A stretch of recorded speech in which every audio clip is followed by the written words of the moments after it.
Hey everybody, welcome back. I'm Jean Paul, Roy's cousins. and we're still talking about leadership.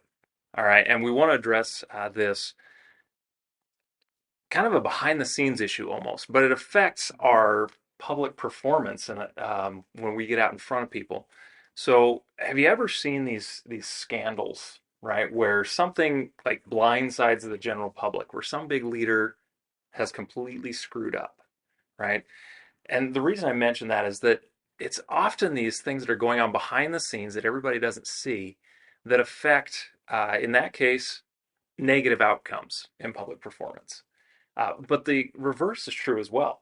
Hmm. I mean, when we are experiencing victory in our private life, in our relationship with God, in our relationships with our wives and our children, when we are overcoming those issues that plague us internally, that results in a confidence that we can bring forward into that public performance, that public square, if you will, where we are working or ministering or dealing with other people. I mean, even literally the public. You go if you interact with somebody on the street, especially if it was an opportunity to minister. Boy, there's a big difference if you've already seen victory in your life prior to getting to that moment. Yeah, a simple, phrase that might work well for this is like private victory, public performance. It's like, Yeah. that reminds me of the story of David and Goliath, Hmm. where you've got this small young man and this basically a giant that's armed to the teeth. Hmm. I mean, you're looking at that going like, there's no way the small young man should win. And he walks up with all this confidence. And what does he say? He basically said, um, I've taken out a lion, I've taken out a Right. bear, and I'm going to take you out. And it's not going to be because of me, but because of the God I serve. And it's just, he had this confidence. And he basically said, I know the covenant that I walk in. Yeah. And that covenant that I walk in protected me when I had a lion coming at me. And I probably didn't have any more than the two sticks and the stones that I'm coming at you with. Right. I mean, if his confidence was in swords and shields or the weapons or the tools, Yeah. he would have been all armored up. But the Well, he fact is, literally gave up yeah, Saul's armor before he went exactly. out there with the He sticks. was given all the armor, and he's like, "This isn't right. This Mm-mm. isn't my thing." You know. And so that private victory, where who else was there? It was him and some sheep. Right. Nobody was there. Holy sheep. And that gives him the confidence to be able to walk up to a much larger enemy, but he's done it before. Yeah. Well, that story really highlights something else too that I wouldn't automatically think of. But I mean, we have certain victories privately that don't necessarily equal up to I know I'm up to this task. Hmm. But when you put your confidence in God and that covenant relationship that you have with him. In fact, I was just thinking about this recently. I heard somebody say all through the Old Testament you see God talking to his people and going, "Give me a reason to bless you." Hmm.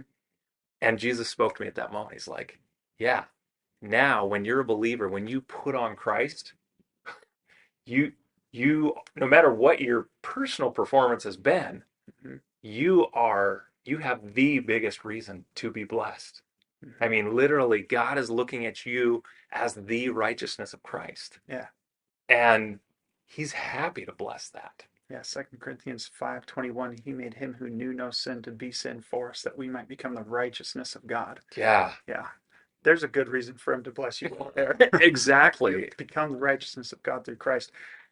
Um, yeah, and I mean, while we took this whole leadership thing into kind of a more spiritual world, I mean, you see things in the negative, like you're talking about, like pastors, doing great things for God, and then Mhm. it comes out that they had an affair or something like that. Well, Right. why? There was a private issue that was going on that didn't get resolved. Mhm. And that yet you see other people that they never make the news, they never do, they they're solid people. They just kind of plod along and they do their thing. Uh, but how is it that they're solid? They have rock solid foundation and Yeah. private victories. Yeah, and along those lines, those private victories, that just that consistency, that's not scaling Mount Everest every day, Hmm. right? That's just making that right choice each time. Yeah. And it's those little things that add up to all of a sudden you look back 20 years and you're going, holy crap. Yeah. How And did I get here? it's the same stuff we tell our kids. It's like when we look at somebody that did this heinous crime, murdered all these people, they didn't wake up one day and say, I'm going to be a murderer today.